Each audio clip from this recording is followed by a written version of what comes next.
കൃഷ്ണൻ മരിച്ച കഥ അറിയാമോ?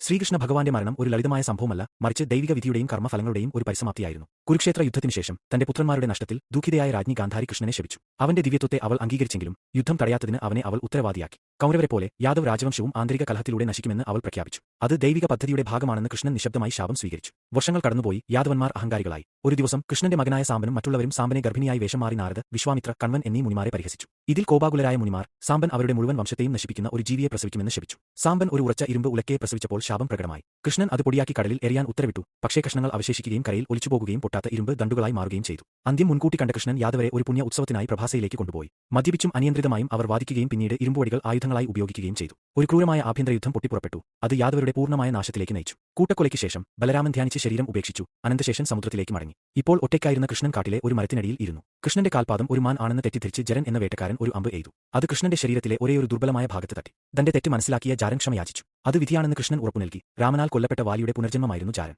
തുടർന്ന് കൃഷ്ണൻ തന്റെ ഭൗമിക രൂപം ഉപേക്ഷിച്ച് വൈകുണ്ഠത്തിലേക്ക് മടങ്ങി. ദ്വാരക കടലിൽ മുങ്ങി. ദ്വാപരയുഗം അവസാനിച്ചു. കലിയുഗത്തിന് വഴിയൊരുക്കി. അങ്ങനെ അവന്റെ ദിവ്യ ദൗത്യം പൂർത്തി.